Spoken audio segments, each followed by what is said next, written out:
Olá, boa tarde. Boa tarde.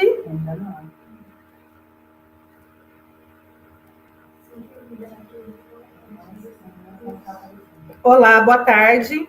Só testando aqui a transmissão, tudo ok? Então, boa tarde a todos e a todas. Eu sou a Joyce, assessora pedagógica da Educação Infantil do município de Paissandu. Sejam todos bem-vindos em nossa sexta live do curso de extensão, Docência na Educação Infantil, Reflexões Teórico-Práticas. Agradecemos todos os profissionais da educação que estão participando conosco neste momento de estudos e aprendizagem. Para quem está chegando agora, vamos contextualizar, este curso de extensão é um projeto piloto que tem como coordenadora a professora Lucinéia Lazzaretti, está vinculado à Universidade Estadual do Paraná, Unespar, e aos grupos de trabalho Pirapó e Pé Vermelho, FEIPAR. Objetiva proporcionar estudos e reflexões sobre a educação infantil na esfera da profissionalização docente e das práticas pedagógicas, com temas afetos à educação infantil, envolvendo palestras, leituras, de forma a contribuir com a formação continuada dos profissionais da educação infantil, dos municípios de Paissandu, Rolândia, Sarandi e acadêmicos do curso de Pedagogia da Unespar. Hoje, em nosso quinto encontro deste momento formativo, teremos a palestra A Linguagem Matemática na Educação Infantil, com a participação da professora doutora Luciana Figueiredo Lacanalo Arraes. Para nós, é uma honra este momento formativo. Então, nós agradecemos a professora Lucinéia, coordenadora deste projeto, por todo o apoio e contribuição na realização deste projeto piloto. E também, principalmente, que estamos aqui no canal do blog Baguncei, a toda a equipe, em especial a professora Cassiana Magalhães e a Camila, que hoje está aqui por trás, nos bastidores, auxiliando na transmissão desta live. E para quem ainda não se inscreveu no canal, vai lá, ative o sininho para poder compartilhar toda a programação deste canal, que é de extrema relevância. Então, deixo aí o convite para todos vocês que estão participando.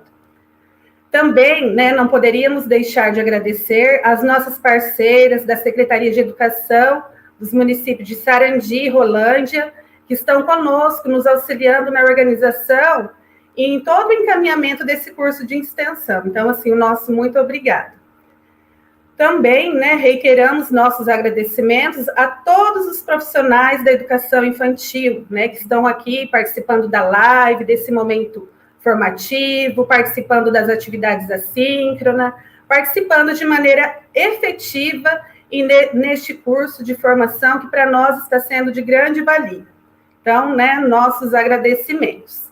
Então, dando continuidade à nossa programação, como sempre, vamos ter neste momento uma apresentação cultural, que foi organizada com muito amor, com muito carinho, com muito zelo pelos profissionais da educação infantil do município de Paissandu, que hoje está aqui representando, com a participação de um vídeo da história Tangolamango dos Coelhos, com a participação da diretora Esther Fusari, a coordenadora pedagógica Gisele Bula Gonçalves e o diretor Claudemir Valério Maia. Então, a Camila vai estar realizando essa apresentação, a transmissão dessa contação de história. Tangolomango dos Coelhos.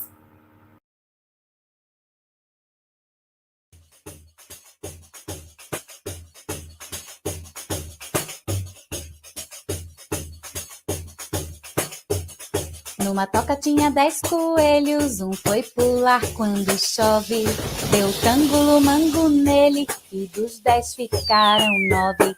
Oxente, que danada de tangolomango é esse, hein?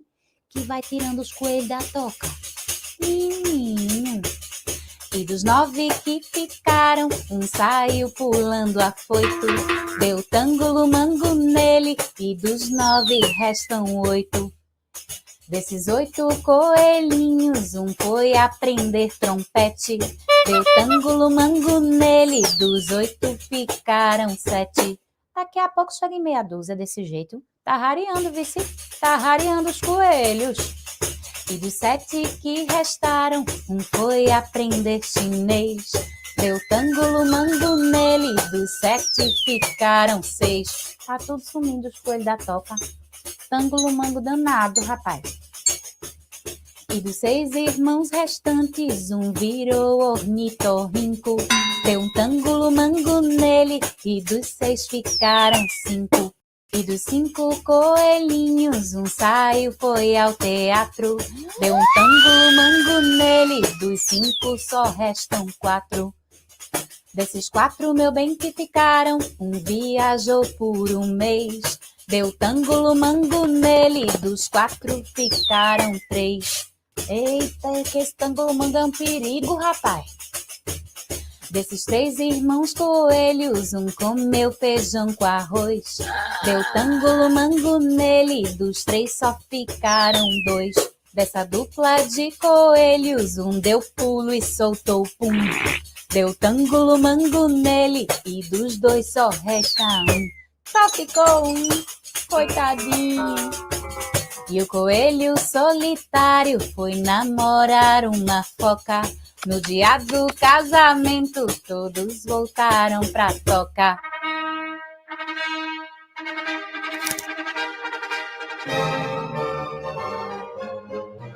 Eita, coisa boa! Voltou todo mundo, graças a Deus. A família tá reunida de novo. Oh, esse negócio de tangulo mango é um perigo, viu? Sinceramente. Cuidado com o tangulo mango, minha gente!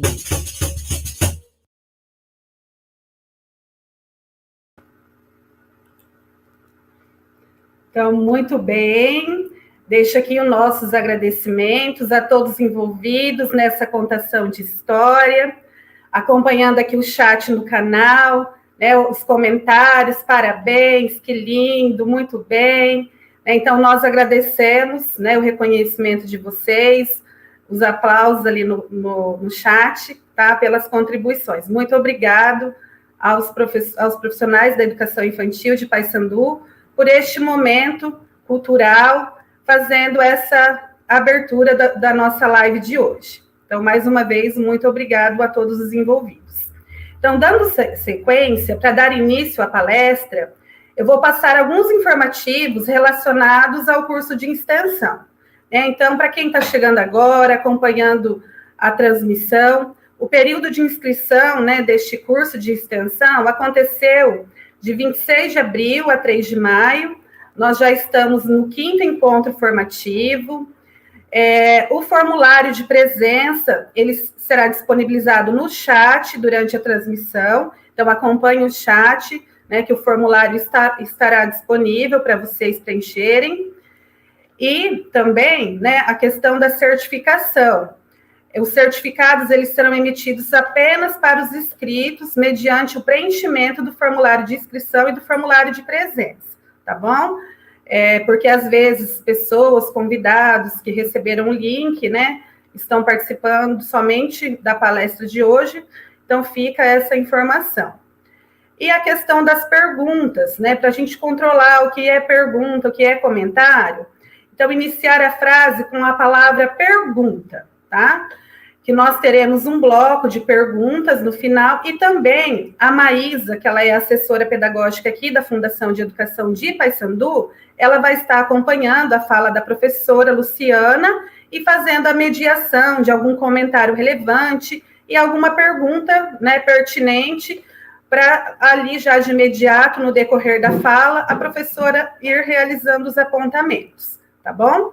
Outra informação importante é ficar atentos às atividades assíncronas encaminhadas pelos representantes dos municípios. É importante a realização dessas atividades. E uma informação importante, né, que nós tivemos uma alteração na programação da próxima live, né, que infelizmente já está chegando ao fim, será a nossa última live. Ela estava prevista para o dia 4 de agosto, porém ela vai acontecer no dia 3, tá? Então, ao invés de ser na quarta, dia 4 de agosto, ela vai acontecer no dia 3, tá bom? Então, no final, nós vamos reiterar essa informação. Os representantes dos municípios também irá informar, né, nos grupos essa alteração. Então, fiquem atentos ao próximo encontro. Então, esses são os recados gerais. E para darmos início à nossa palestra de hoje, né, intitulada A Linguagem Matemática na Educação Infantil, temos a honra da participação da professora Luciana Figueiredo Lacanalo Arraes, igual eu já falei no início, né, da nossa programação, que prontamente ela aceitou o convite, né, então nós agradecemos a Luciana por estar aqui conosco, compartilhando seu conhecimento, e assim contribuir, né, neste momento formativo. Então, assim, para dar início, passar a palavra para a professora Luciana, eu vou realizar a leitura de sua qualificação profissional, tá bom? Então, a Luciana Figueiredo Lacanalo Arraes, ela é graduada em Pedagogia pela Universidade Estadual de Maringá, mestrado e doutorado também pela UEM.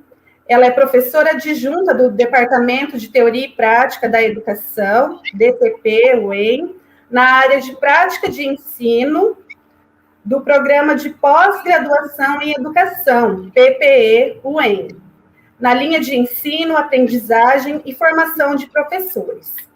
Ela é membro da Comissão e Reestruturação de Estágio da Universidade Estadual de Maringá, coordenadora da Oficina Pedagógica de Matemática, que é uma das ações do Grupo de Pesquisa em Ensino e Trabalho Educativo em Escolarização de Ente, UEM, coordenadora do PIBID, Projeto Pedagogia, Núcleo de Alfabetização, diretora auxiliar do Colégio de Aplicação Pedagógica, CAP, UEM, tem experiência na área de educação, com ênfase em avaliação da aprendizagem, formação de professores, organização do ensino da matemática, metodologia do ensino da matemática e estágio supervisionado.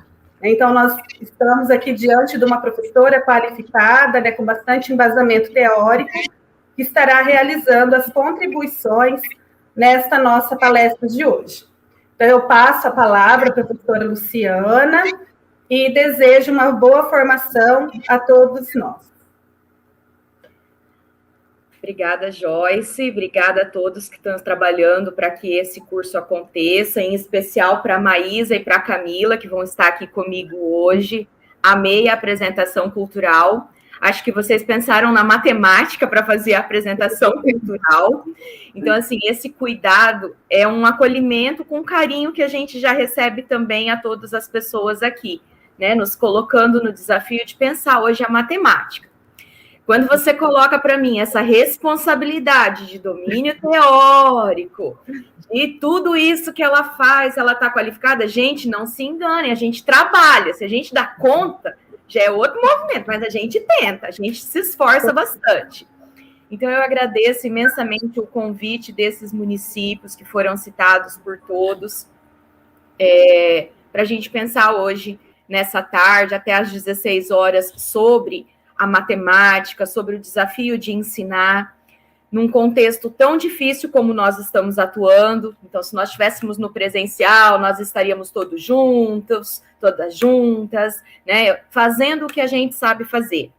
Mas, infelizmente, nesse ensino remoto, às vezes tem o lado ruim e tem o lado bom, né? Hoje nós temos uma extensão territorial, nós temos um movimento de participação que, às vezes, se fôssemos no presencial, nós não teríamos a oportunidade. Então, não é uma palestra hoje, gente, é um bate-papo.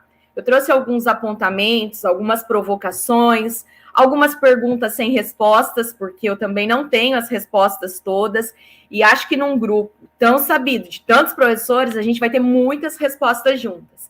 Então, eu até comentei com a Joyce e com a Camila, se vocês sentirem necessidade, é uma pena, e é o limite do ensino remoto, eu não poder vê-los, mas eu estou muito feliz de saber que aqui tem pessoinhas que eu conheço, pessoas que eu tenho um carinho imenso. Então, falem a hora que vocês quiserem, perguntem a hora que vocês quiserem, né? A Maísa, que vai estar com as perguntas, ela vai dialogando conosco, vai nos passando.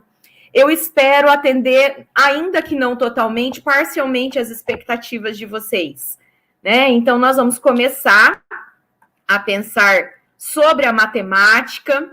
Eu falei, acho que a gente desacostumou, porque a hora que eu venho para cá, ai, que nervoso falar com vocês, assim, falei, ué, gente, o que é isso? Que nervoso é esse? Como assim?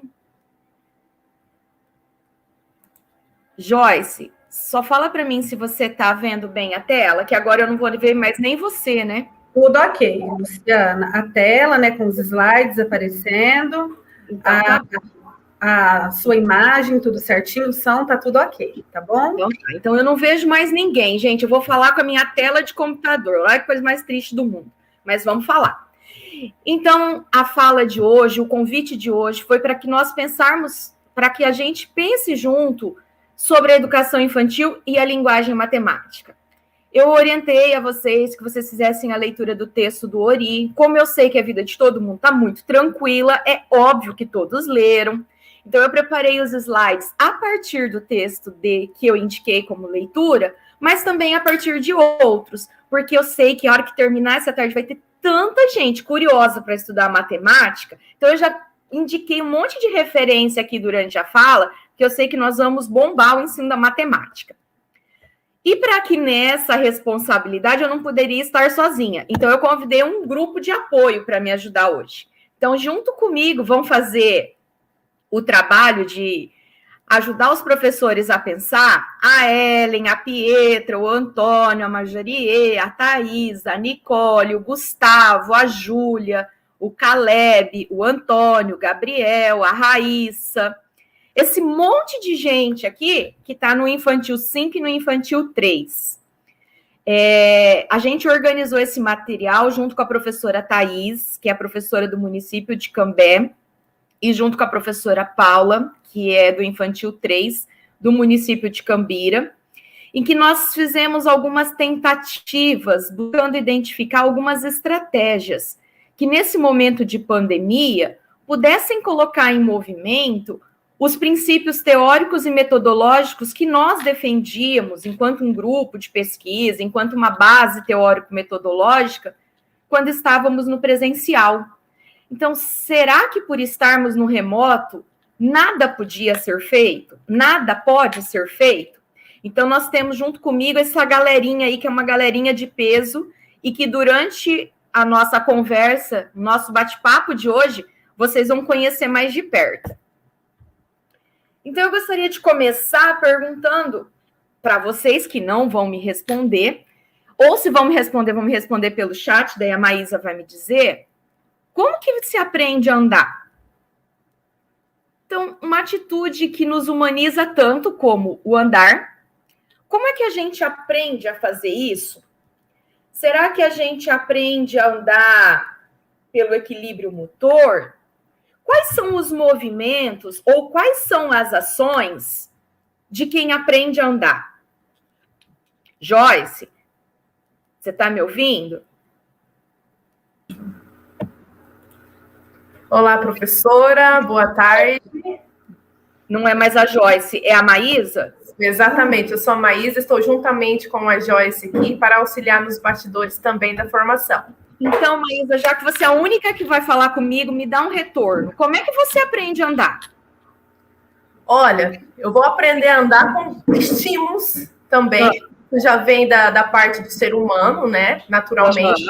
E também tenho estímulos da família, nas unidades de ensino, que também é muito estimulado com a parte motora. Uma vez eu sendo professora de educação física, também abordo essa parte de desenvolvimento motor, cognitivo, que tudo abrange o aprender a andar. Isso. Então, dá ação para mim. Para aprender a andar, eu preciso estimular. O que eu faço? Dá uma ação. Uma ação. Exercícios. Exercícios. Eu coloco a criança de bruço? Eu coloco a criança em pé? Também. Eu dou a mão para ela, eu dou 2 dedinhos para ela tentar. Eu Exatamente, professora. Apoio para poder cumprir o desenvolvimento motor.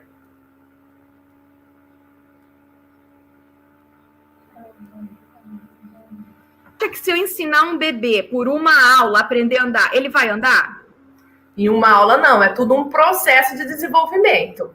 Mas seria mais fácil se fosse aula, não faz? Gente, ia dar bem menos trabalho. Obrigada, Maísa. Prometo que eu vou te chamar menos, tá? Por nada.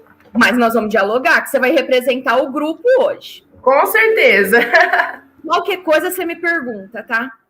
Então, olha só. A Maísa me disse que eu tenho que estimular, que eu tenho que criar motivos, que eu tenho que colocar a criança para ficar em pé, dar um apoio, trabalhar com exercícios, trabalhar com fortalecimento muscular.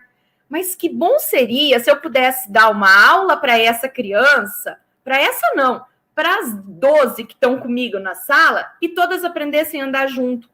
Mas não acontece com aula, né, gente? Acontece com processo, acontece com uma organização, com algo que se dá em etapas. Então, o Vygotsky vai começar dizendo para gente que para a gente ensinar alguém a andar, que é uma atividade humana, que a gente pode pensar que não está totalmente escolarizada, que não tem nada a ver com conceito, que não tem nada a ver com número, mas como é que eu faço para esse pezinho tão bonitinho que eu adoro quando começa a andar? Andar. Eu começo impulsionando a própria criança a andar. Então, eu crio motivos para ela andar. Mas, para andar, ela também tem que aprender a cair. Ela vai sofrer a dor dos machucados. Porque, geralmente, os primeiros tombos, gente, é 20 minutos incansáveis de choro. Você acha que vai ter que ir para o ortopedista fazer um raio-x do corpo inteiro. Então, assim, ó, eu impulsiono a criança a andar e a entender as consequências desse andar. A sofrer as consequências desse aprendizado, mas também escolher a direção. Porque se ela quer aquele objetivo, ela vai ter que aprender. Então, não se aprende a andar apenas olhando o outro andando. A gente tem que estar na situação. Nós temos que ter motivos, nós temos que ter necessidade, nós temos que tomar consciência do movimento. Depois que ele se torna automatizado, a gente nem pensa mais. Eu não penso mais assim, pé direito para frente, coluna ereta, equilíbrio, movimento. Cruzo os dois pés. Movimento o pé esquerdo para frente, posiciono o pé direito para trás, fortaleço. Gente, eu ensaiei tanto. Fortaleço o pé direito. Não faço assim, porque se tornou automático. Mas antes, alguém teve que me impulsionar, alguém teve que gerar a necessidade em mim. Eu não sabia que isso era possível, eu não sabia que isso era importante. Mas, ao mesmo tempo, eu tenho na escola alguns discursos que assemelham e tiram um pouco essa ideia do aprendizado, do impulsionar, do criar condições. E nesses discursos, eu entendo que a criança é como uma manga. Aí agora você pode estar se pensando, né? Que discursos são esses? Eu não falo isso. Eu nunca comparei criança com uma manga. Então vamos pensar. Será que criança é igual uma fruta? Que para ensinar eu tenho que esperar ela amadurecer? Ou será que criança é diferente de fruta?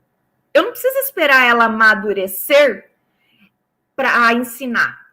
Se aquele conteúdo está adequado por um programa, por um currículo, por uma base nacional comum curricular, eu entendo que deve estar adequado para ela.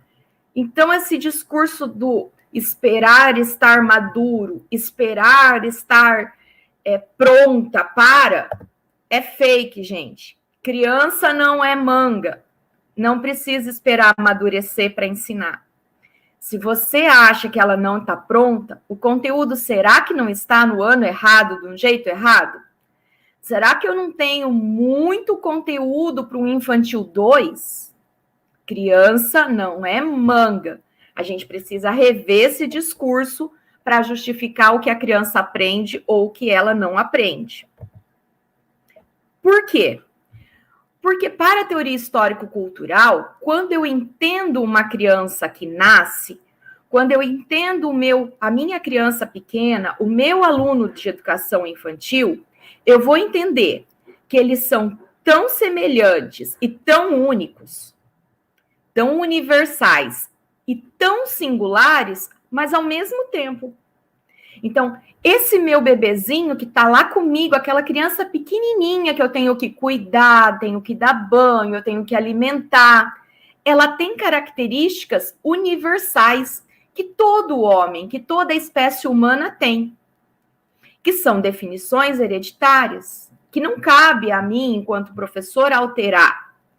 Mas eu também tenho que lembrar que essa criança tem uma individualidade e que esse desenvolvimento dessas funções que ela tem vão permitir que ela assimile novas experiências por aquilo que ela vê, por aquilo que ela imita, por aquilo que ela observa, por aquilo que ela experiencia, que ela vivencia.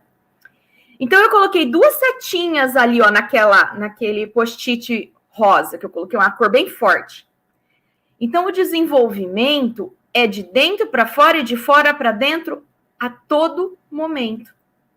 A criança pequena, ela tem um desenvolvimento que é biológico, que é interno, mas esse interno não está submetido às leis espontâneas do desenvolvimento. Muito pelo contrário, são aquelas leis que intencionalmente o professor do berçário organiza, possibilita, cria, recria. Aquele professor do infantil 1, do infantil 2, do infantil 3, do infantil 4 e do infantil 5. Então, é uma trama interdependente. Por isso que não dá para esperar amadurecer. Então, o que é o desenvolvimento? Primeiro, não é natural. Natural é a manga. Ela nasce, ela cresce, ela se desenvolve e ela está pronta. Não é espontâneo. Não acontece nossa, desenvolvi. Nossa, aprendi a andar. Nossa, aprendi a contar. Não é espontâneo. Precisa ser algo entendido do aspecto social. Mas só é social, não é o fato de estar numa sociedade que tem números, que tem formas, que tem grandezas, que tem gráficos, que me faz desenvolver e me apropriar. Eu preciso transformar isso para o meu indivíduo, então eu preciso gerar uma necessidade. Então, esse desenvolvimento, ele é um processo cheio de subidas e descidas. Essas subidas causam mudanças, essas descidas causam mudanças, algumas bem sutis que a gente nem percebe, algumas bem bruscas que a gente fala, de ontem para hoje eu tenho outra criança na sala. Mas são mudanças provocadas pelas condições que nós temos e que essa criança interage, que essa criança vive, que essa criança está exposta. A Muquina vai dizer para a gente, e aí eu valorizo tanto esses professores que estão lá no berçário, por quê? Porque olha o que ela vai dizer, olha a responsabilidade que ela joga para a gente, e diz assim, na escola. As ações que a criança assimila, orientada pelo adulto, criam a base do desenvolvimento psíquico. Então, quando a Maísa me disse lá, essa criança vai andar por exercícios psicomotores, eles não são só motores, eles são psíquicos também. Então, a base desse desenvolvimento está sendo feita. Então, já no primeiro ano de vida, a lei geral do desenvolvimento se manifesta. Que lei é essa? É aquela que diz que processos e qualidades psíquicas se formam na criança sob influência decisiva das condições de vida, da educação e do ensino. Então, gente, abandona do discurso do professor a ideia da naturalização, da espontaneidade, do não é importante. É tudo importante. Na escola, tudo que nós fazemos tem um porquê. E quem tem que saber desse porquê é o professor. Nós somos os profissionais mais preparados para garantir a partir desse primeiro ano de vida, as bases do desenvolvimento psíquico. Por isso que a gente estuda, por isso que a gente está hoje à tarde aqui, por isso que nós compramos livro, por isso que nós pagamos evento, por isso que nós compramos coisas para fazer o ensino, porque a gente acredita que nós somos os mais qualificados para isso. No entanto, quando a gente vai para a escola, nós temos algumas exigências que nós temos que cumprir. Nós temos um conteúdo, nós temos um currículo que diz assim, ó, ensinar o número, ensinar noções, ou conservação, classificação, seriação, o nome que a gente quiser. E aí a gente se depara com isso daí. A gente se depara com a galinha do vizinho, que bota ovo amarelinho, mas aí no desenho é bota branco mesmo, não tem problema, porque continua a quantidade correta. Nós temos uma centopeia que mostra a sequência, nós pedimos para que eles contem e liguem os números, nós pedimos para eles copiarem os números. Essa forma de trabalhar, qual é o problema dela? É que ela só trabalha o número natural. Então, ela não mostra para a criança que dá para ficar devendo, que existe um número menor que 1. Tem vários, né, gente? Menor que 1. Olha a reta numérica para o lado contrário do número natural. Então, tem vários. Eu não ensino para ela que tem metade, ou eu até falo, dá metade dessa massinha aí para o seu amigo que ele quer essa cor. Mas na hora de representar graficamente, o 1 é menor. Chegou no 1, não dá mais para dividir. Então, isso é mentira. A gente começa mentindo na escola. Ah, coisa feia. Então, a gente trabalha muito. A gente faz envelope, a gente manda atividade, a gente manda situação para a criança pensar. Isso tudo, gente, isso tudo dá muito trabalho para a gente. Olha que recortar EVA não é fácil não, hein?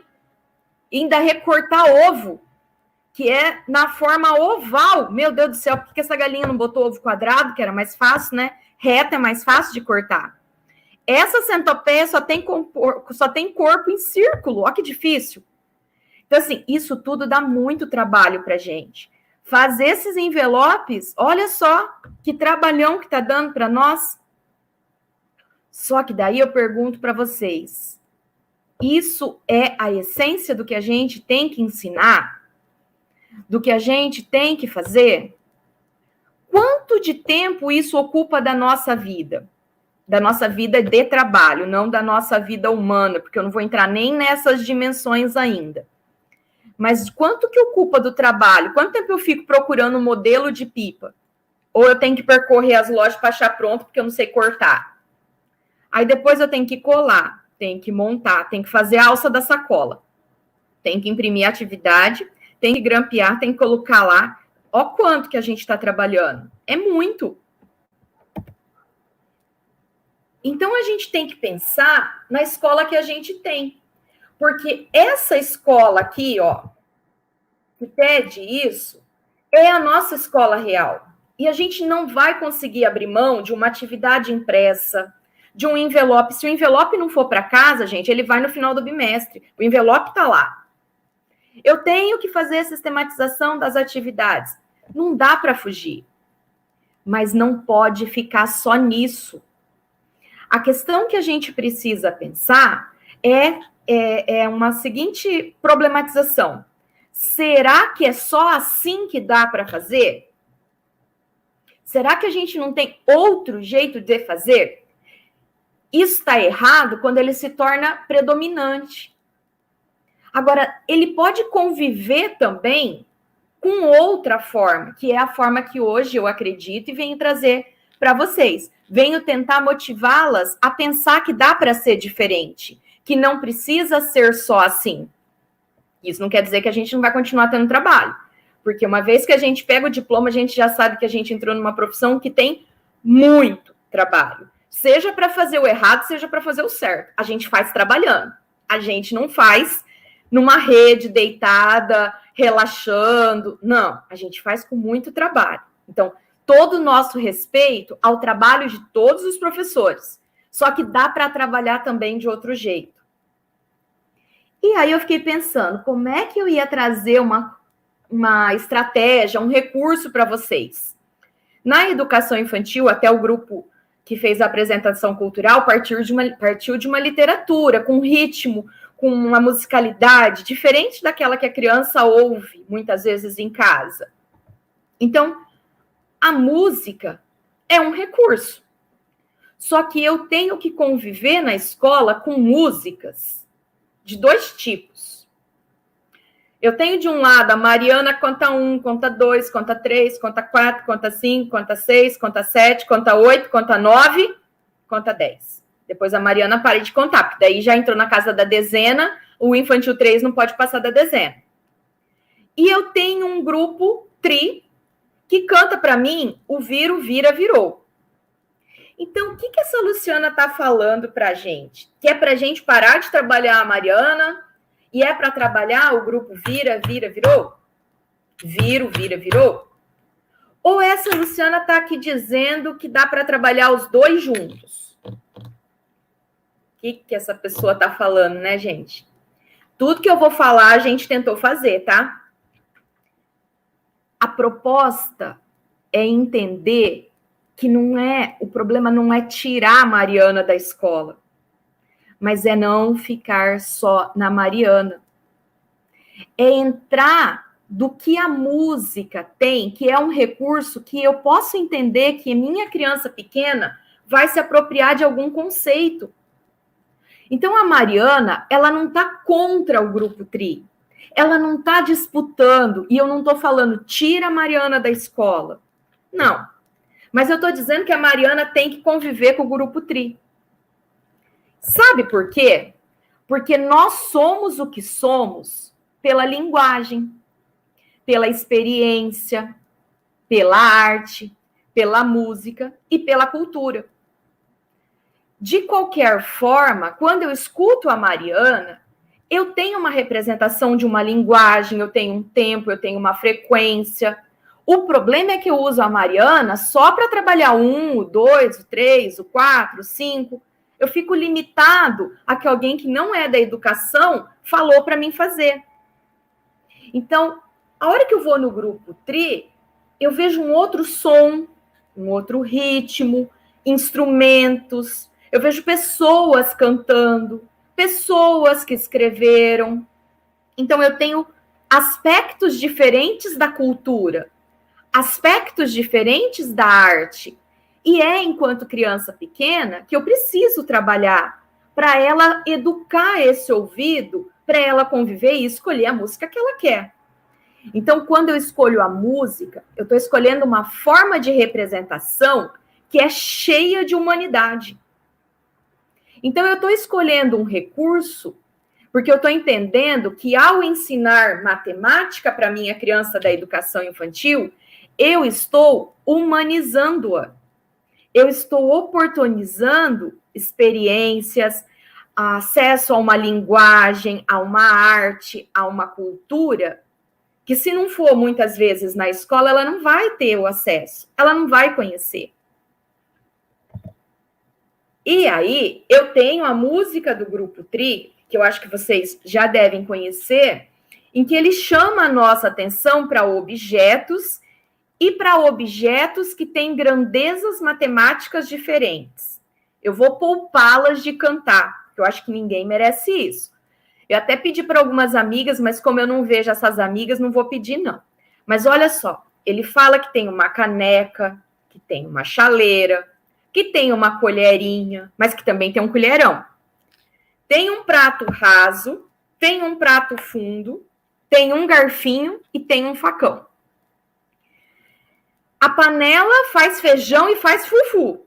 E faz viro, vira, virou. Cadê a matemática? Será que eu vou ensinar essa música para matemática só porque fala colherinha e colherão? Garfinho e facão? Será que eu vou justificar isso? Que isso é medida de tamanho? Que grandeza que é essa? Pequeno, grande? Então, eu vou ter que cantar uma música para pequeno, para grande, mas aqui ele só vai aprender o que é colherinha, o que é colherão. Daí, quando ele for ver a árvore lá fora, ele não vai saber o que é árvore grande e o que é árvore pequena. Porque daí na música não falou, então ele não vai saber.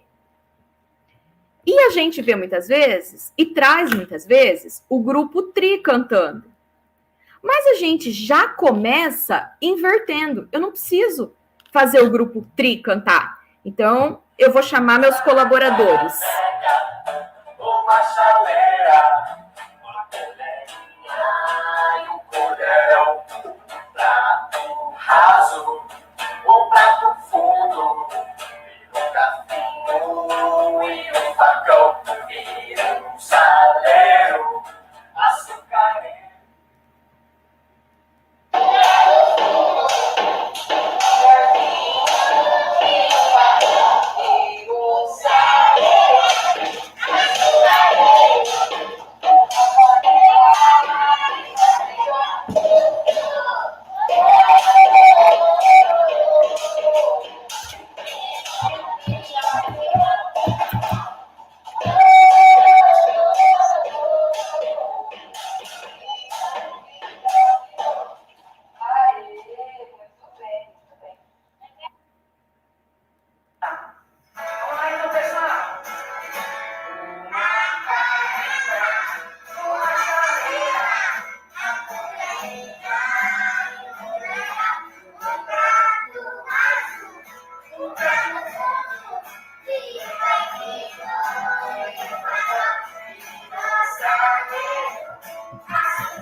Então, olha só, o que a gente viu lá naquela primeira música?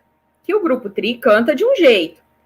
Mas a hora que a gente foi pensar esse planejamento, para pensar o curso com vocês hoje, a gente resolveu pensar na escola que nós temos hoje. Então, nós fizemos, eu, a professora Thaís, a professora Paula, um grupo para estudar.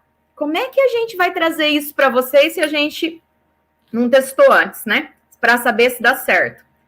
Então, a Thaís, que é a professora do violão, ela começou entregando tampas diversas. Em Cambé, fazem 20 dias que as aulas, 20, 30 dias que as escolas voltaram, só o Infantil 5 voltou, com 8 crianças. Então, por isso que a turma está só com 8 ali, com distanciamento e todo cuidado. Então, nós fizemos uma caixa com tampas. E aí, conforme a gente ia cantando, eles tinham que escolher quem era o raso, quem era o fundo, qual tampa tinha a forma do grande, do pequeno. E aí a gente foi montando com eles essas caixas de tampa para eles representarem o que era falado. Aí o que a gente pedia? Vamos pensar, então cantamos, brincamos, batemos tampa, fizemos barulho. Daí a gente foi com algumas problematizações. Então, por que você escolheu essa tampa para representar a caneca que fala na música? O que tem de comum entre uma caneca e essa tampa?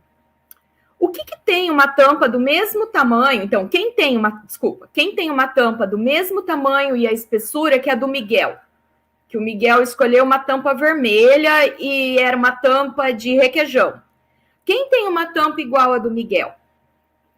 Vocês acham que a tampa da chaleira que a Bruna escolheu é maior do que a tampa da caneca que o Miguel tinha escolhido?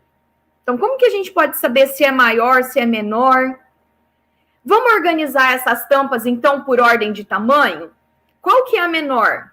Qual é a maior? E cantando a música sempre. E a música voltando. Porque essa música fica na cabeça da gente, né? É impressionante. Você tá fazendo nada e tá lá, virou. Depois, a gente questionou a leitura da música de novo. E fomos pedir para os alunos representarem.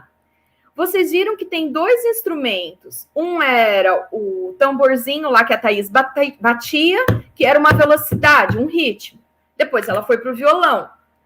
Por quê? Porque as crianças tinham também que escolher no monte. A gente fazia um monte, as crianças iam lá escolher a tampa. Quando a música era mais rápida, a escolha tinha que ser mais rápida. Quando a música era mais lenta, mais lenta. Aí depois a gente passou para problematizar mais. Geralmente, essa música, essas coisas lembram coisas de culinária, de cozinha. Então, vamos imaginar que nós vamos fazer um almoço aqui? Então, vamos. A caneca, a canequinha, o canecão, o garfinho, o facão, vamos fazer tudo. Ixi, mas para fazer tudo isso, gente, nós vamos precisar proteger, porque se a gente colocar essas panelas quentes aqui na mesa, o que acontece na mesa e na toalha? Vai queimar. Então, nós vamos ter que construir um descanso para essas panelas. Então, do que a gente pode fazer o descanso de panela? Como que a gente pode medir essas panelas e fazer um descanso para essas panelas? Aí nós disponibilizamos barbante, fita e as tampas lá. Massinha de modelar, e cada um podia usar o que quisesse para fazer. Então, eles iam lá, eles mediam as panelas, eles faziam círculos e tentavam construir esse descanso de panela. Depois que cada criança construiu o seu descanso com a sua panela diferente, a professora levou várias panelas de tamanho diferente para exatamente problematizar essa questão do tamanho. E o descanso de panelas, alguns fizeram do tamanho exato e alguns aproximado. E aí a gente começava a perguntar para eles. O Miguel constatou que essa tampa tem o tamanho certo para a chaleira. Vocês acham que está certo? Porque daí eles começavam a deitar, vocês sabem, não precisa explicar quem é a criança, né? Ele fala, tá faltando uma pontinha aqui, ó. Não tá igual, não. Tá precisando um pouquinho mais. Então, eles começavam a problematizar o que o outro tinha feito. Daí, então, achar o problema no descanso de panela que o Miguel fez, a gente começou a perguntar. Então, alguém tem uma tampa que pode ser do mesmo tamanho que a chaleira? A Mariana disse que essa tampa tem o mesmo tamanho que a panela. Vocês concordam? Então, as crianças podiam selecionar qual tampa corresponderia a um bom descanso de panela para aquela panela daquele tamanho. Só que eles não podiam levar só e comparar empiricamente. Eles tinham que ter uma medida. Então, eles levavam a fita, o barbante, a cobrinha de massinha que eles tinham feito, para tentar chegar nessa panela que a gente precisava fazer. Então, nós brincamos de faz de conta, nós brincamos de cozinheiro, nós brincamos de imaginar, nós brincamos de representar, nós brincamos de cantar e nós brincamos de contar. Nós brincamos de pesar, de comparar, de analisar. Nós brincamos de tudo isso. Lá no presencial, o que nós fizemos? Isso é o original, tá, gente? É o que a gente sabe fazer na escola. Então, lá no presencial, a gente tinha a colherinha e o colherão, mas era para representar o quê? O pequeno e o grande. Então, nós demos objetos variados e a criança tinha que selecionar qual era o pequeno e qual era o grande. Então, na música diz, uma caneca, uma chaleira. Que características tem na caneca que alguns dos objetos que a professora deu e eles tinham que selecionar tinha? Daí ela selecionou o copo. Por que você pensou no copo? Porque ele é fundo, igual uma caneca. Mas o que ele tem de diferente de uma caneca? Ele não tem a alça. Então é diferente. Por que você não selecionou o papel higiênico, o rolo de papel higiênico? Porque ele não é fundo, uma caneca é funda. Então, a criança precisaria pensar na característica, fazendo uma relação com a grandeza. Não com o objeto só que a música fala, mas com aquilo que é abstrato. Com uma característica que podia ser medida, porque a caneca permite que eu meça a quantidade de líquidos, ml, que tem ali, mas também com características do raso, do fundo, do alto, do largo, do estreito. A criança poderia pensar em tudo isso para escolher o objeto que estaria colado ali. Só que a gente também fez o papel, então olha só, eu não tirei o papel, a gente não rasgou o papel. Vai continuar o registro, mas um registro com uma intencionalidade diferente. Antes de chegar no papel, olha o que a gente entregou. Tampas, porque não pode ter interação. Então, ó, cada um está com a sua tampa na sua mesa. E cada um teve que construir um descanso de panela para a sua panela. Então, uns comparavam, uns tinham o círculo e iam tentando preencher esse círculo de tampas. O outro pegava a massinha, tentava fazer uma minhoquinha e tentava fazer o círculo de baixo para saber o diâmetro do prato. E a Yasmin fez o quê, gente? Ela descobriu que se ela só afundasse o copo na massinha, tá tudo resolvido.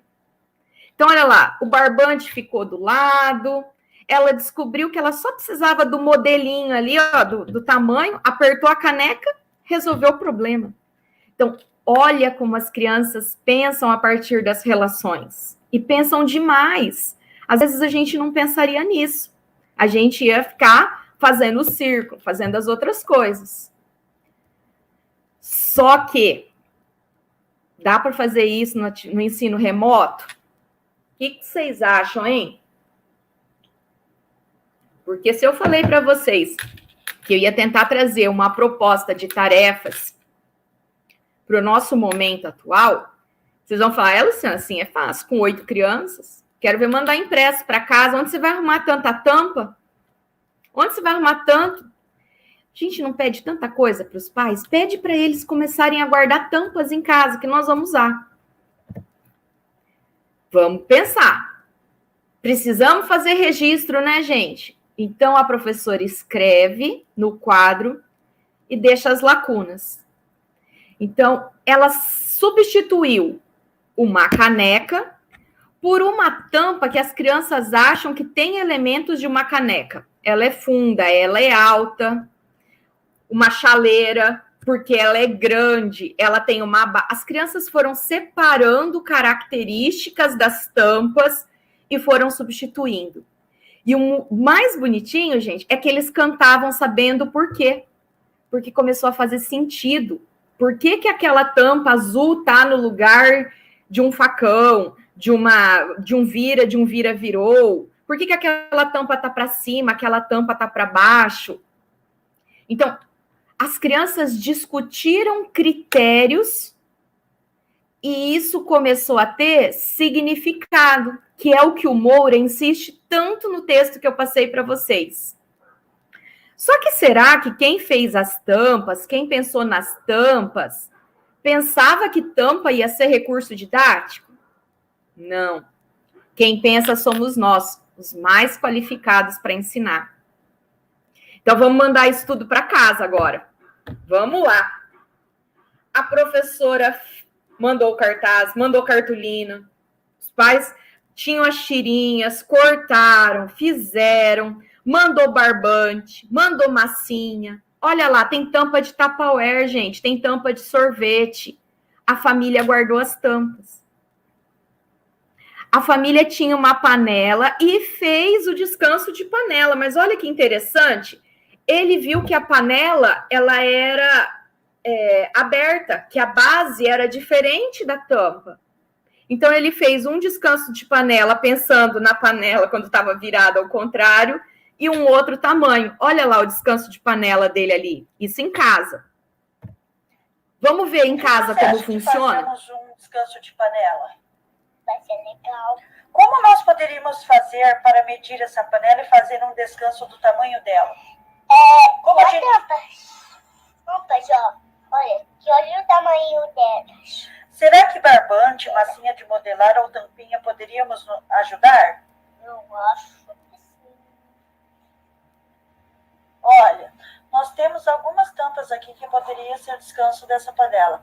Será que alguma dessas tampas tem o mesmo tamanho que essa panela? Vamos ver? Tem o mesmo tamanho. Qual que tem? Essa daqui tem o mesmo. E essa daqui, uma parte dela tá fora. Olha, ó, na parte dessa daqui, ó, pequenininha. E aqui, ó, só que tá bem na sua frente.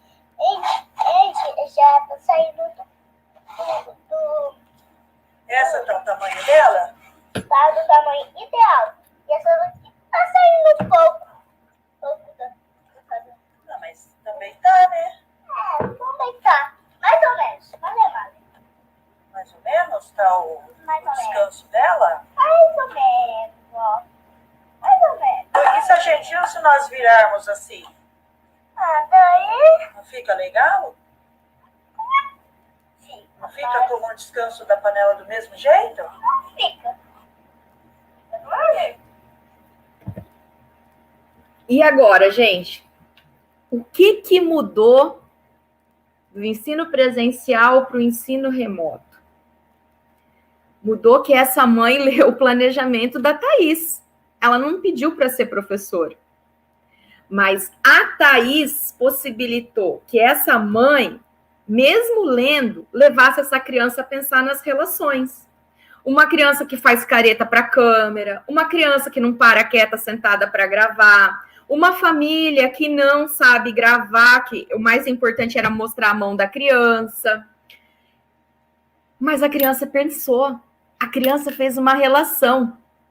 A gente possibilitou, com esse planejamento que a gente mandou, as mesmas perguntas e pedimos para o pai ler. Só isso. Lê para ele, mas lê, dá tempo dele responder, a gente vai... E a orientação. E vocês viram quando eu apresentei o planejamento, a gente incansavelmente pedia, manda vídeo, manda foto, manda isso. Das 12 crianças que estão em casa, 3 mandaram. Mas alguém mandou, alguém pensou. A gente tem algum retorno, não é o que a gente queria.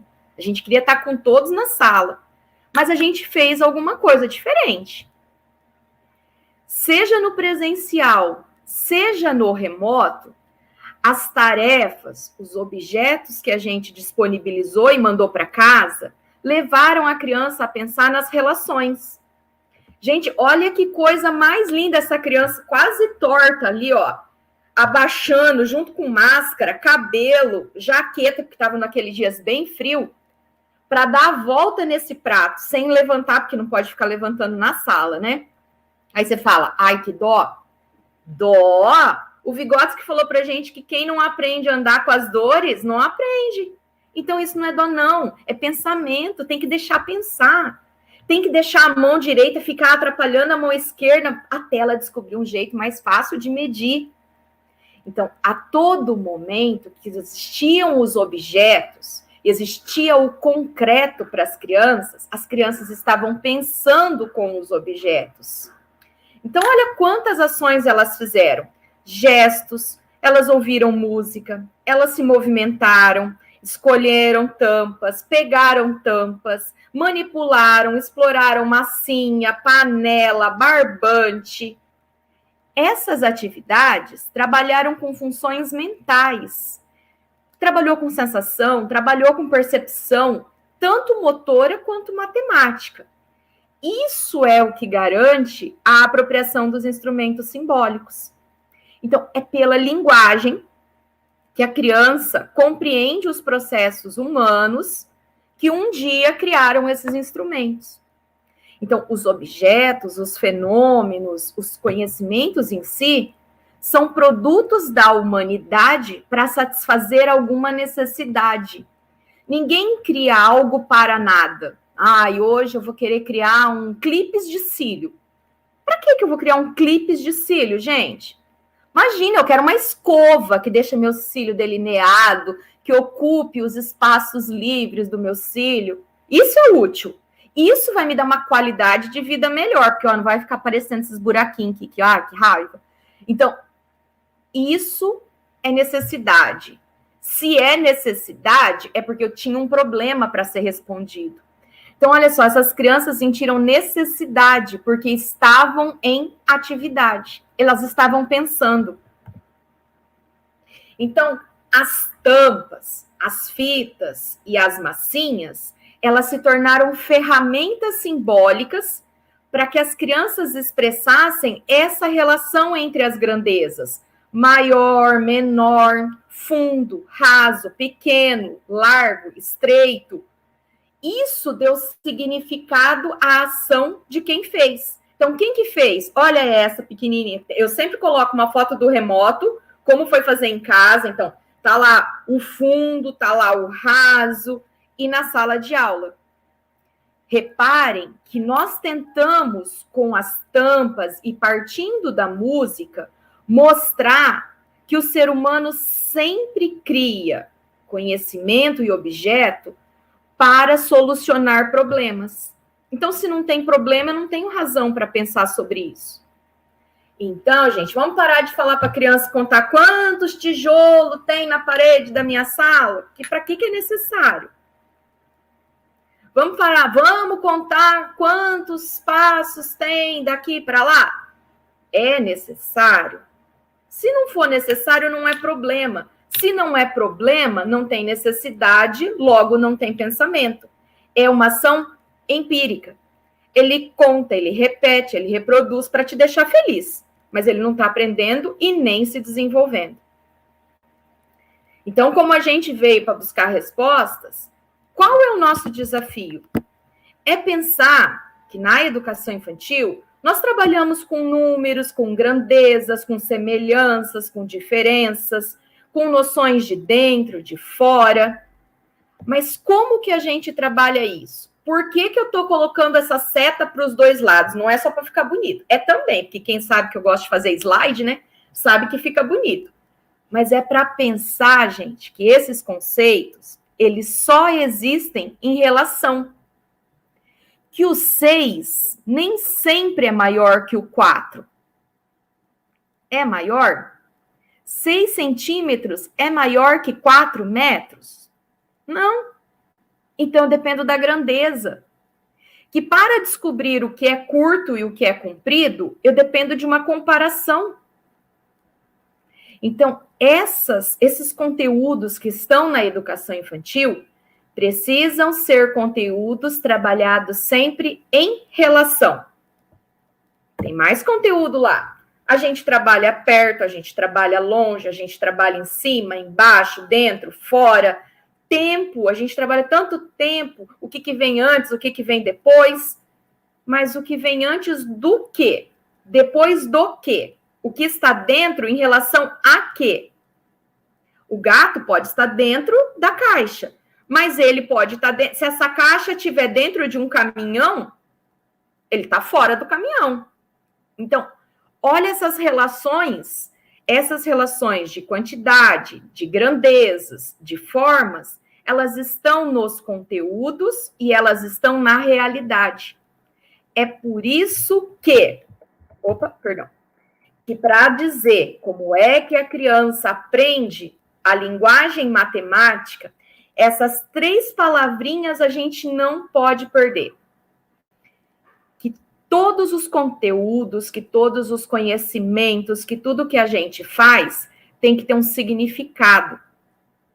Tem que ter uma razão de ser para estar na sociedade. Então, significado é social. Tem que ter um sentido, que é pessoal. Por que a minha criança precisa fazer relações com as tampas? Por que ela precisa pensar nessas relações com as tampas?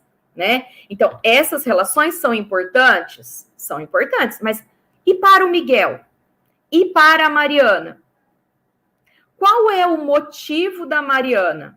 Qual é a necessidade que levou a Mariana a fazer um descanso de panela para uma tampa pequena? Então, é sempre integrando o significado que é social daquele objeto, daquele conhecimento, ao sentido que é pessoal, é para o meu aluno, é para cada um do meu aluno. E a necessidade, o motivo que eu tenho, que eu faço com que o aluno tome consciência desses processos de construção do conhecimento, de produção do conhecimento, que são humanos, e que um dia estão assim, mas podem ser diferentes, porque ele ainda está na relação com os homens. Ele ainda está na relação com os objetos.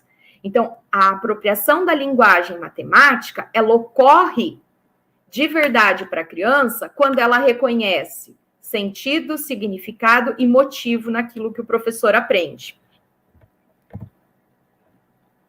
Então, uma dica para os planejamentos aí, ó. Como é que a gente vai trabalhar essa linguagem matemática? Várias ideias de atividades para vocês, de tarefas para vocês não falarem que eu só falei o que está errado. Então, vamos falar o certo também. Vamos elaborar listas. Lista de coisa, lista do que tem na sala, lista do que tem na cozinha, lista do que tem no mercado, lista do que tem no guarda-roupa.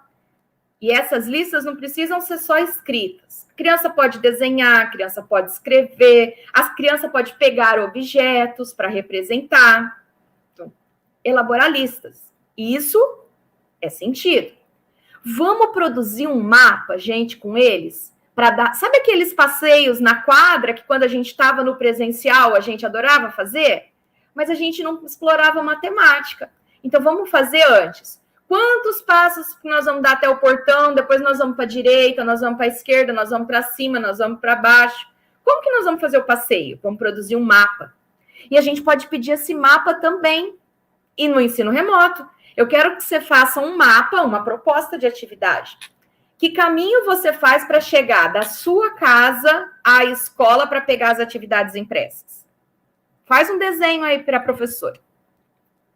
Eu posso produzir um diagrama. Eu posso escrever uma regra para construir um objeto. Então, pode ser simples, gente. Pode ser construir o que é bem simples, uma pipa. Faça 2 triângulos. É uma dica fácil. Mas pensar como é que eu vou escrever, pensar como é que eu vou ditar para minha mãe escrever essa regra, esse diagrama, essa orientação, é difícil. Eu posso construir formas convencionais e não convencionais com função. Eu não estou dizendo que tem que ter sentido, que tem que ter significado. Então, vamos voltar lá na humanidade? Vamos dar nó de novo para lembrar o que não pode esquecer? Se a gente não quer usar nó, a gente pode fazer outra coisa. A gente pode fazer um desenho de um relógio, a gente pode virar um material de cabeça para baixo, a gente faz um X no dedo. A gente tem tantas formas de lembrar que são não convencionais, mas eu vou olhar para lá, eu vou lembrar. Então, eu estou trabalhando memória, abstração, análise, síntese. Educação infantil é atividade lúdica, mas é o lúdico para além do espontâneo. É planejado, é intencional. Então, a gente vai mandar massinha para casa, mas não para ele fazer o que ele quer. Eu vou dar um direcionamento para ele, nem que seja um descanso de panela. Eu vou dar um direcionamento para ele. Eu quero que ele represente alguma coisa para mim. Ele precisa que eu, professora mais preparada, o ajude a se apropriar da linguagem, senão ele vai ficar sempre no que ele tem. E é muito importante, ao brincar, ouvir a criança. Ouvir a criança quando ela brinca, quando ela desenha, quando ela pinta, quando ela representa. Isso amplia o repertório linguístico. Por isso que a gente insistiu tanto para os pais mandarem áudio, se eles não quisessem gravar, se eles não quisessem... Que venha 2, gente, mas está vindo alguma coisa, porque a gente não tem opção. O ensino remoto não era o que a gente queria. Alguém aqui sonhou... Ai, que delícia, viveu uma pandemia? Ah, que coisa boa. Não. A gente queria estar do outro jeito, mas as condições de saúde não permitem que a gente volte para a escola. E a gente não quer voltar, porque a gente não quer colocar em risco mais ninguém. Os irresponsáveis já estão lá no poder. A gente não vai assumir essa responsabilidade. Então, a gente tem que tentar fazer o menos pior. Então, se vai mandar para casa, disponibiliza também objetos, situações imaginárias para ele brincar sozinho com os Legos que ele tem. Ixi, professora, meu aluno é muito pobre, não tem Lego. Tem pedrinha? Tem graveto? Pede para pegar o que tem em casa. Tem carrinho? Pede para brincar com colher. pede para brincar com tampa das panelas. Mas o importante é ter intencionalidade no que a gente está pedindo. Não deixar só livre. Então, nessa direção, nós devemos permitir que as crianças, ao fazer as tarefas de estudo, as tarefas de ensino que a gente está pedindo, que elas reconheçam o motivo, as necessidades. E para isso, esse adjetivo que eu coloquei, as crianças precisam estar intensamente envolvidas. Mas quem cria esse intenso, quem possibilita esse intenso, somos nós. Ao estar intensamente envolvida naquilo que o professor propõe, aí nós vamos dar experiências de medir, de quantificar, de agrupar, de repartir, de acrescentar e tantas outras. Nós não podemos esquecer que não existe uma única capacidade de pensar. Nem todos pensam do mesmo jeito. Nós temos inúmeros jeitos de pensar sobre os mais diversos assuntos e sobre os mais diversos conceitos. Então, que bom, gente, que as nossas ações na escola, que as nossas tarefas que a gente faz, seja no presencial, seja no remoto, elas não se esgotem em um dia de aula, mas que elas tragam para a gente sempre novas direções, novas potencialidades. Nossa, disso eu fiquei fiquei um mês trabalhando. Que bom, a gente não precisa ter uma coisa nova todo dia na escola. A gente precisa olhar para a mesma coisa de diferentes maneiras, porque isso é pensar sobre diferentes maneiras e de diferentes maneiras. Então, não vamos esquecer, o que é aprender a matemática como uma linguagem? É se apropriar de instrumentos simbólicos. É assegurar possibilidades e sentidos àquilo que nós estamos ensinando, ao conhecimento que está ali na sala de aula. É compreender as formas de representar e o seu significado. Então, tem que ouvir a criança para saber se aquilo que está lá está raso, está fundo. É satisfazer as necessidades que integram o humano. Como integra o humano? É dar diversão, é dar uma melhora na qualidade de vida, é o que nos faz viver melhor. E aí, então, aprender uma linguagem matemática é se fazer humano. Ai, gente, é lindo isso, não é? Ai, eu adoro isso. É muito bonito isso. Porque não é só o número, o traçado, não é só a centopeia. Deixa a centopeia lá. Tem que ter a centopeia? Tá, deixa a centopeia lá, não tem problema. O problema é ficar só na centopeia sem dar essa dimensão de que conhecimento, de que trabalho, de que coletividade, de que necessidade é que criou o que a gente está apresentando. E por isso que ele precisa aprender. É dar sentido, né? E aí vocês vão falar, a Luciana agora ficou louca, né? E agora? A gente está falando tanto que é fazer-se humano, e eu achei que caberia explicar para vocês o que é se fazer humano. Fazer-se humano, gente, não é ser bonzinho, não. Ó. Por exemplo, eu uso palito de sorvete o tempo inteiro na escola. Eu conto com ele, eu faço com ele. Mas o que é ser humano pensando no palito de sorvete? Viu, gente? Pensei, hein? Por quê? Eu pego esse palito, que é uma síntese, que é um conhecimento, mas olha quantas funções mais complexas que só o ser humano pode fazer. Eu crio com ele uma escavadeira junto com uma robótica. Ele tem motor, ele se movimenta esse negócio aí. É um vídeo, tá? Por isso que eu não tirei. Eu consigo fazer uma mão mecânica com palito de sorvete acionada por um motor para pegar coisas. Olha essa criança. O pai fez para ele uma mão mecânica de palito. E ele pega a tampinha. Olha a alegria dessa criança, gente. Olha a coisa mais gostosa do mundo. Mas cadê a humanização? Tá aqui, ó.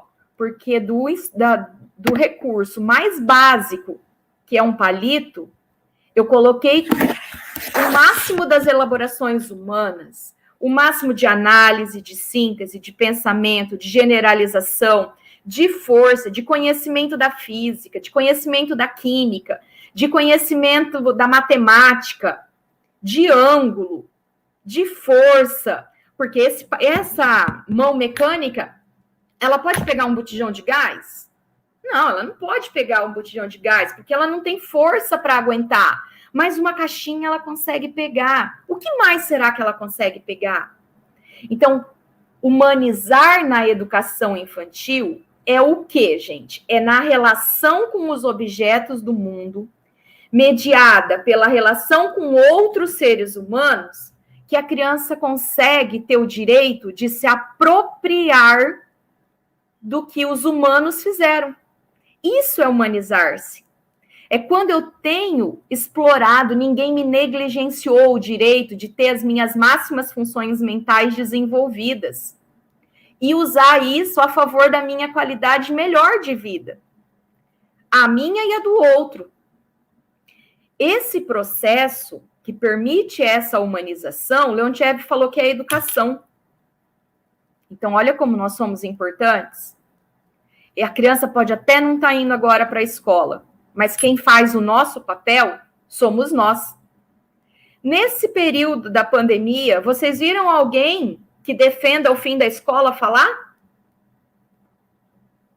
Cadê os defensores do homeschool? Por que eles não criaram uma modalidade? Aproveita que está em casa. Porque a gente sabe que o principal motor de desenvolvimento e aprendizagem é a escola. É ela que transmite e assegura que todos, e isso é de escola pública que eu estou falando, tenham a apropriação da própria história humana. Então, nós somos indispensáveis, sem medo de generalização. E essa humanização nos faz trabalhar sempre, gente, na direção do máximo. Nós estamos falando de um país que naturalizou mais de 500 mil mortes, porque nós trabalhamos para o mínimo. Nós não pensamos de formar um pensamento humano que não aceite alguém lá que pense empiricamente, que desconsidere a ciência, que desconsidere o que é correto, mas que haja pelo empírico, pelo motor, pelo desvinculado das relações psíquicas. O nosso aluno não pode naturalizar que essas mortes e que ele não está na escola porque nós não temos um planejamento que dê segurança. Então, a nossa tarefa de trabalhar com o pensamento da criança é para que ela aproprie-se do que é mais humano e faça as mais complexas relações de análise, de síntese, de conjectura, de experiência, entendendo que experiência não é aquilo que a BNCC fala, não, de pegar, de conhecer. Experiência é entender a dimensão lógica das coisas. É entender que o que está posto hoje é porque alguém pensou ontem, e antes de ontem, e antes de ontem. Então, nós não podemos trabalhar na direção que essa sociedade, infelizmente, está trabalhando, que é para o mínimo.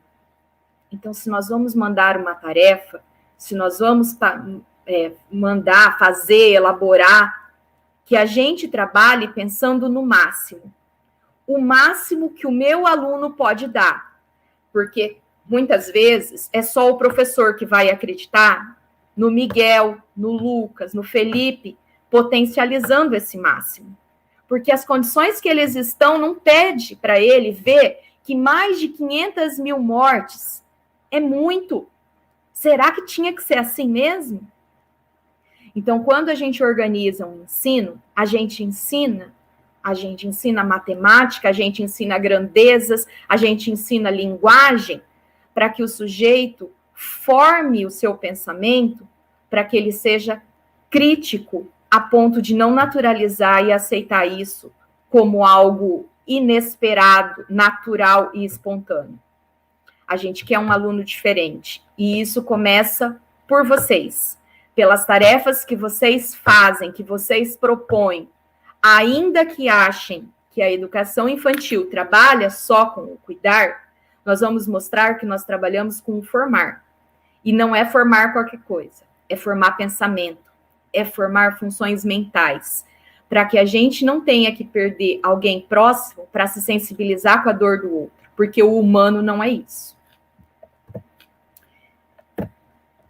E aí, eu deixo para vocês algumas referências, algumas que eu citei aqui no corpo do trabalho, algumas para quem gostou muito da matemática, começar a ler, estudar, ir lá para o nosso grupo de pesquisa, ajudar a gente a pensar. Tem uns específicos da criança pequena, esse texto da Maria do Carmo é com crianças até 3 anos, da Araúja, da educação infantil como um todo, do Moura, que é nossa maior referência. Então, é mais ou menos isso que eu queria passar para vocês, levá-los a pensar, inquietar algumas coisas, pensar que dá para ser diferente, e se não dá por quê, né? O que a gente pode fazer para dar certo, para dar diferente. E fica hoje o nosso convite, e agora eu abro para a Maísa falar comigo se ninguém falou, né, Maísa? Daí você não vai me deixar sozinha. Boa tarde, professora. Vou me apresentar de forma formal, na verdade, que nós estávamos organizando o nosso roteiro e você nos surpreendeu com a pergunta. Mas eu sou Maísa Oliveira, sou professora de Educação Física aqui do município de Paissandu. Atualmente estou na assessoria pedagógica da disciplina de Educação Física, contando com a equipe da Educação Infantil e também Fundamental 1. Eu quero destacar aqui alguns comentários que houve durante a sua formação para conosco. Eu vou ler aqui o comentário da Elisa Fajardo. Estímulos geram aprendizagens, que geram desenvolvimento. Destaco também aqui o comentário da Sandra Maia Lourenço. As interações sociais são fatores determinantes para estimular o desenvolvimento e a aprendizagem na criança. Temos aqui também a Maria Helena Silva. Penso que a apropriação da linguagem matemática deve ficar bem clara para os professores, desde a educação infantil. Nos falta essa formação, de forma inicial e continuada. Eu vou fazer uma ressalva que a Maria Helena Silva perguntou também sobre alguns links, né, de texto, de apoio, referência, caso não consigam acessar pelo chat, cada representante do município vai estar disponibilizando, tá? Tem um comentário também da Esther. A matemática está inserida no cotidiano das crianças. É importante que o professor utilize esse aspecto para que o ensino da matemática faça sentido e tenha significado para a criança. Professora, nós queremos aqui te agradecer, tá, pela sua formação fantástica, excepcional, com grandes aprendizados, ensino-aprendizados para todos, equipe pedagógica, professores, enfim. Quero agradecer aqui também os municípios presentes na formação: Paissandu, Sarandi, Rolândia. Eu quero saber se você tem algo a mais para fala, para contribuir conosco aqui, para a gente poder finalizar esse grande curso. Então, Maísa, eu pensei da gente discutir um pouco, pensar um pouco juntas, se tivermos perguntas, apontar, se existiram algumas dúvidas, algumas questões que possam ter feito sentido ou não, algumas questões que muitas vezes... Oi, Maísa? Pode falar, professora, pode continuar. Algumas questões que possam, às vezes, no que a gente apresentou como uma possibilidade. Então, será que as pessoas que estão aqui pensam que é possível? Dá para fazer uma escola assim? Dá para fazer um ensino de matemática assim? E se não dá, gente, vamos pensar junto por que não dá, né? Vamos ver o que entrava para a gente fazer e vamos tirar esses entraves, né? Eu acho que isso é uma coisa muito importante da gente pensar. Aí eu tô vendo que a Olivia fez uma pergunta. Isso, nós temos outras contribuições também. Vou dar a continuação, tá, professora? Tá. Nós temos aqui a Priscila Baenio Castillo. Aprender a matemática é apropriar-se do universo simbólico. A Maria Helena Silva, mais uma vez contribuindo conosco. É necessário propor atividades desafiadoras para as crianças, desde o berçário. Marlene Conde Francisco, parabéns, professora. Muito aproveitada a sua fala. A Débora Souto, obrigada por compartilhar essas importantes reflexões. É sempre bom ouvi-la. Temos a Suelene Pita. Obrigada, professora. Sua fala é sempre muito especial e você é uma pessoa humanizadora, no sentido mais precioso da palavra. Não vale. A amiga, quando fala da gente, sempre é carinhosa. Com certeza. E temos aqui também uma pergunta da Olivia Fernandes. Como posso utilizar o calendário de melhor forma na educação infantil 4 e 5? Nesse ensino remoto, nós aguardamos sua resposta, professora. Antes, eu queria comentar de quem falou de atividades desafiadoras. Me ajuda aí. Quem que falou? Foi uma das primeiras que você leu nesse segundo bloco. Desse segundo bloco? Vamos procurar aqui. Foi a Maria Helena Silva, que contribuiu bastante conosco na formação. Lê ela de novo, fazendo favor. É necessário propor atividades desafiadoras para as crianças desde o berçário. Isso. Maria Helena, eu concordo com você, mas eu quero saber, assim, como é que a gente faz isso na escola? Então, assim, nós temos um desafio. Realmente, as atividades precisam... Pensar escola já é pensar em desafio. É pensar em gerar necessidade. Esse princípio que hoje a gente está falando da educação infantil, ele permeia todo um ensino sistematizado. Ele permeia todo o ensino formal.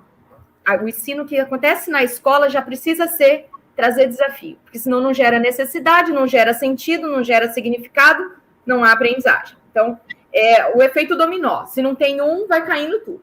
Então, quando você fala de atividades desafiadoras, a gente tem que pensar que condições o professor tem para pensar o desafio.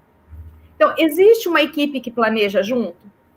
Existe uma equipe que quando... Igual em uma das falas teve aí, né? Nós não temos a formação. Tá, a gente constata, não tem. O que eu, enquanto professor formado, vou fazer agora? Então, não dá mais para justificar que não vai fazer porque não tem. Então, a gente precisa criar um coletivo na escola. Essas atividades desafiadoras, elas precisam ser vistas no coletivo. A gente precisa trabalhar mais junto, no sentido de otimizar, problematizar junto. O que eu trouxe para vocês não saiu da minha cabeça sozinha, dormindo lá na minha cama tranquila. Não, saiu de um grupo de discussão, surgiu de uma professora que se dispôs a fazer, surgiu de uma inquietação de pegar um currículo e falar assim, não dá para fazer, mas com alguém pensando junto. Então, nós precisamos entender a coletividade mais intensamente para que essas atividades sejam feitas. Porque um vê o que o outro não viu. Então, às vezes, se eu estou sozinha, eu não vou ver que as tampas seriam um recurso. Mas quando eu chego lá com a minha criança e ela fala, mas você está falando de cima ou de baixo? Eu falo, como assim? Não pensei nisso. Tá, você não pensou, mas é isso o papel da interação. É por isso que a gente precisa de repertório linguístico. É por isso que eu preciso ouvir o meu aluno. Porque senão, eu não tenho desafio. Então, é na própria interação que novos desafios também se surgem. Então, é com o outro, por isso que o outro é tão essencial. E aí, depois, a pergunta da Olivia vai no direcionamento do calendário. Então, assim, o calendário já é uma materialização de um conceito matemático abstrato. O que é hoje? O que é amanhã? Não sei. Né? De que maneira eu vou trabalhar o hoje, o amanhã, o que vai acontecer daqui 15 dias. Então, a gente pode trabalhar o calendário, porque pensando lá na questão da necessidade, do sentido, do motivo. Para que vocês olham um calendário? Por que eu olho um calendário da minha agenda, do celular, o calendário que eu tenho na mesa lá do meu escritório, da minha sala? Quando que eu vou olhar? Quando eu tenho alguma data, quando eu tenho algum sentido, eu quero saber quantos dias faltam para entrar de férias, eu quero saber quantos dias faltam para o meu aniversário, eu quero saber quando acaba o inverno, né? Então, eu tenho que ter uma necessidade. Então, a gente tem que gerar isso. Daqui 15 dias, nós vamos ter uma aula diferente.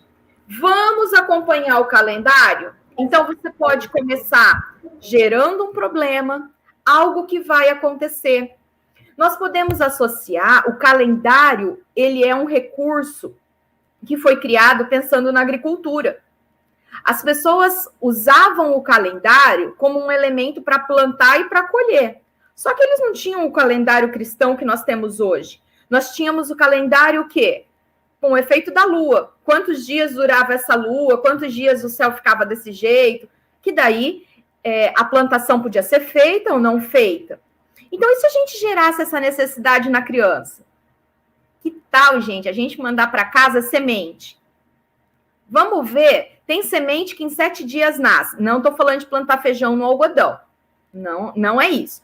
Mas, assim, mandar para casa mesmo. Um potinho, tem florzinha pequenininha que a gente manda, aquela amor perfeito, que em 7 dias ela nasce. Não tem como dar errado. Então, usa o calendário para contar, usa o calendário para dar uma mudinha para o vizinho, ver se vai plantar a mudinha do vizinho, o que aconteceu em 7 dias, o que não aconteceu. Faz um calendário com espaço para desenho, faz um calendário para espaço para registro, faz um calendário faltando alguns números, faz um calendário só com números pares. Será que ele sabe que a sequência de par é ímpar? É um par, um ímpar, um par, um ímpar, um par, um ímpar? Não sei se ele sabe. Pede para ele contar alguma coisa marcar, como se fosse o calendário, a reta numérica.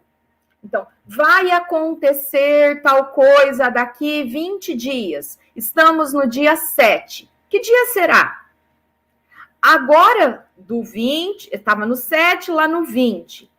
Cheguei no dia 27. Chegamos no dia 27. Agora, daqui 10 dias, vai chegar um livro didático, um livro de histórias novo. A gente vai ter uma contação de histórias diferentes. Ué, professora, mas o mês só tem 30, o mês só tem 31. E agora? Então, será que ele sabe que não passa, que continua? E olha o WhatsApp. É para mim, será? Não, é a Camila. Então, assim, nós precisamos entender a necessidade social que nós temos. Porque, gente, se não, isso já teria sido substituído. Vocês concordam comigo? Se calendário não fosse mais necessidade, a gente já teria abortado ele, abolido ele da nossa relação. E ele continua. Então, nós precisamos entender a necessidade que motivou a criação. A partir dessa necessidade que motivou a criação, que é humana, trazer ele para a sala de aula. Né? Nós não vamos reconstruir a mesma necessidade, porque a nossa sociedade é outra. Mas a necessidade de ter alguma coisa, e para isso eu tenho que esperar essa coisa acontecer, precisa. Então, vamos ver, a mãe do Felipe vai ganhar neném daqui 7 dias. Tá marcado a cesárea. Gente, vamos ver que dia o irmãozinho do Felipe vai nascer? Pronto, é uma necessidade. Isso quer dizer que vai nascer? Não. Daí pode ter nascido um dia antes, nasceu um dia depois, nasceu 2 dias depois. Então, olha quantas relações eu consigo fazer quando eu penso no que é necessário. É assim que a gente precisa pensar a matemática. Não como uma ciência abstrata, distante, seja das relações, seja das necessidades humanas. Bom, nós temos mais contribuições aqui, vamos dar continuidade. A Solange Alves Braga Cardoso Professora, parabéns. Excelente explicação sobre a matemática na educação infantil. A Maria Helena Silva, mais uma vez aqui com uma pergunta. O número já aparece nas salas de aula da educação infantil. Mesmo não sabendo ainda apresentado à criança, poderia falar um pouco sobre isso? O número já aparece na sala de aula de educação infantil, mesmo não sendo apresentado à criança. O número, Maria Helena, ele está na sociedade, ele está antes do ingresso da criança na escola. Então, quando ele canta parabéns no aniversário de 1 aninho, ele já tem o número. Então, assim, o número não é uma propriedade da escola. A escola dá para ele a relação de grandezas que esse número tem. Então, como esse número está posto, se ele fica só como um quadro, como um cartaz, e geralmente a gente vê ele distante da criança, lá em cima, ou a partir do quadro, porque, gente, não vai ficar fazendo cartaz toda vez, né? Tem que durar o ano inteiro. Então, assim, faz os números devagar, põe, ao invés de pôr cartaz de número, vamos fazer uma reta numérica? Não vai meter cartaz, não vai ter o 1 com uma borboleta, o 2 com uma mãozinha, o 3 com uma pena, e quando chega no 9 tem que ser uma bolinha, porque já não cabe mais na folha de sulfite, né? Porque vocês conseguem reconhecer que do 1 para o 9 é a mesma folha de papel? Então, a gente já não mostra para a criança que o 1 representa uma quantidade menor que o 9, porque a folha é a mesma. É a mesma disposição gráfica. Então, isso já é um problema. E se a gente fizer uma reta numérica? Né? Quantas tal coisa tem na escola? Vamos lá e apresentamos na reta numérica. Constrói com a criança. Não precisa fazer cartaz. Reta, gente, é fácil. Não precisa pagar EVA para ninguém fazer. A gente pega um craft, traça uma linha reta, que é com régua, nem precisa ser a mão, então não tem habilidade motora. E só faz risquinho. Ó, eu estou facilitando a vida de vocês. Acabou o cartaz de Joaninha na escola. Não precisa fazer mais Joaninha. Então, acabou a dobradura, acabou a centopeia. Vamos fazer uma reta. E essa reta, a gente vai trocando os números. Porque a gente só apresenta até o 10 nos números. E é esse o problema. A gente esquece que o pai daquela criança está devendo no banco. E o saldo está negativo. A gente esquece que dá sim para ele, igual o exemplo que eu dei no começo da minha fala, dá metade de um bastão de massinha para o colega. Então, tem número menor que 1. Aconteceu isso? Vamos registrar na reta? Ué, gente, mas a nossa reta começa no 0. E agora, o que aconteceu aqui com essa massinha? Era 1 e cada um ficou com um pedacinho. E agora, como que eu vou representar isso que aconteceu aqui na reta? E deixa as crianças pensarem. Não esqueçam daquele nosso primeiro slide. Ninguém aprende a andar tendo aula. E a gente quer escolarizar tudo, a gente quer tirar o incômodo da criança pensar. Ela pode não dar a resposta que é decimal, que é número negativo, que é número metade, mas ela pode dizer, professora, então entre o 0 e o 1, tem número sim. Falam que não tem, mas tem. Tem, ó, porque você não ficou com um pedacinho, ele não ficou com outro pedacinho, então vamos dividir do 0 a 1, o pedaço, pensando que era massinha, a gente dividiu em quantos? Em 2. Vai lá e faz uma reta com a vermelha. Então, entre o 0 e o 1, tem um pedacinho menor que o 1, que somado com o outro pedacinho dá um inteiro. Olha só, gente, coisa mais bonita na vida. Então, na primeira relação, pode não sair. Mas se a gente não oportunizar e ficar com o mesmo quadro, a mesma Joaninha, as mesmas coisas que a gente copia pronto do blog da tia Regina, aí vocês não precisam investir em informação. O blog da tia Regina manda a gente imprimir. Ele não manda a gente pensar. Então, é naturalizar os 500 mil mortes porque a gente não pensa. A gente só reproduz. A gente tem que pensar uma forma de ensinar, porque a gente quer que aquela criança de educação infantil, que vem de uma realidade carente, que a família está analfabeta, que o pai está preso, é em mim, professora, que ele tem uma condição para sair disso. Então, eu não posso ter dó. Eu tenho que dar mais para essa criança. Aquela que mais é carente é a que mais precisa de mim. Então, ela está na escola, ela pode só ter a mim. Então, de que maneira o número afeta a criança? Quando eu penso que para afetar, eu tenho que pensar nas condições que esse número e nos usos sociais desse número, é que eu estou trazendo para ele o ensino. Vamos continuar. A Patrícia Ferreira, obrigada por compartilhar seu conhecimento conosco. Temos um comentário aqui da Larissa Vier. A criança tem contato com a matemática? Acho que a Larissa Vier não foi minha aluna? Eu acredito que sim, professora. Ah, Larissa, que bom te ver. Ela era de Paysandu, continua? Ela continua sendo de Paysandu. Nossa, lembrei desse sobrenome. Oi, Larissa! Vou aqui ler o comentário dela, professora. A criança tem contato com a matemática desde que ela nasce. Cabe a nós, professores, ensinar matemática relacionando com a formação humana. E isso se dá por meio de uma organização e planejamento. Olha o que é uma professora bem formada na universidade. Respondeu certinho. Que bom, Larissa, é isso mesmo. Temos a Luciana Vier. Matemática é um poderoso instrumento de compreensão do mundo. Temos a Débora Souto, mais uma vez conosco aqui nos comentários. Se possível, gostaria que você falasse um pouquinho sobre o trabalho com a matemática com os bebês. Como podemos organizar ações que sejam de fato qualitativas e que coloquem os bebês em ativa? Aí, professora, mais uma questão. Em atividade. Correção. A Débora é nossa colega lá de trabalho também, é uma educadora que está super comprometida com a educação infantil. Bom te ver aqui, Débora. Exatamente. Bom, para bebê, a gente tem que entender que não dá para levar os números.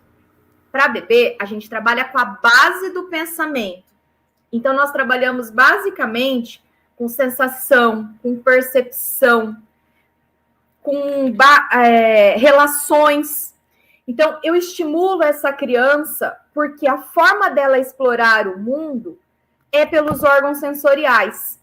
Tem um autor que fala da matemática, e vocês às vezes não conhecem, porque ele acaba ficando muito específico da matemática.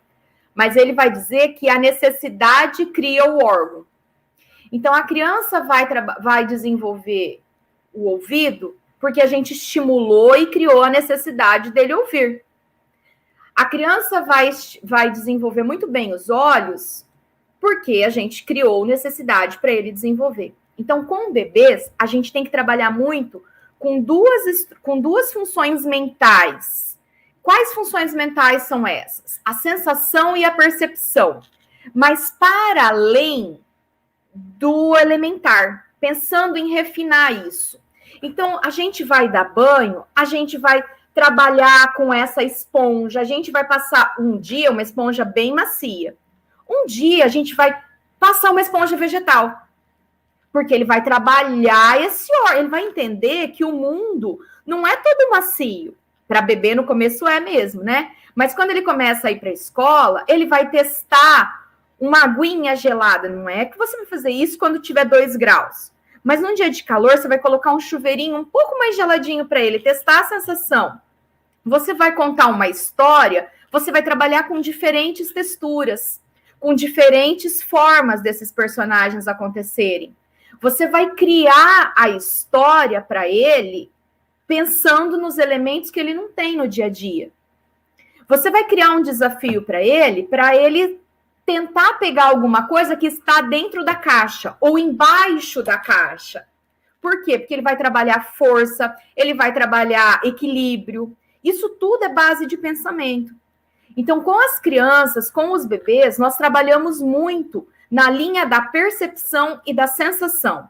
Entendendo que essas funções são funções que são elementares, o bebê nasce com elas, mas ele precisa trabalhar isso para ser superior. Então, é criar condições, é criar oportunidades para ele pensar sobre os objetos. Não é tirar o pesado porque ele não vai conseguir levar. Se ele não tiver nunca que carregar alguma coisa pesada, ele não vai saber que existe o pesado. Então, eu vou colocar uma coisinha um pouco mais pesada para ele. Que jeito será que ele vai carregar? Vou colocar uma coisinha um pouco mais apertada para ele subir. Que jeito que ele vai subir? Né? Então, eu vou criando situações em que as grandezas vão tendo que ser reconhecidas, percebidas. Vamos dar continuidade aqui, que já estamos quase no nosso horário. O comentário da Franciele Romanzetoles. O calendário continua porque ele tem um sentido e um significado, tem uma função e serve para muitas orientações. Exatamente. E são essas funções, Fran, que a gente tem que levar para a escola. Se tem função, por que a gente coloca ele na parede e dá lá sem função nenhuma? Não é calendário, não tem função de data comemorativa. E a gente associa calendário a data, só a datas comemorativas. E isso é um problema. Temos mais um elogio aqui a você, professora. Suelen Matara. Professora Luciana, como sempre maravilhosa, nos faz pensar no trabalho com a matemática de forma simplificada e significativa. A Suelen também foi minha aluna. A Suelen é muito querida, foi minha aluna lá no Sesumar. Saudades, Suelen. Olha, vocês viram como eu lembro das minhas alunas, gente? Minhas alunas são importantes para mim. Muito bem. Me ensinaram muito.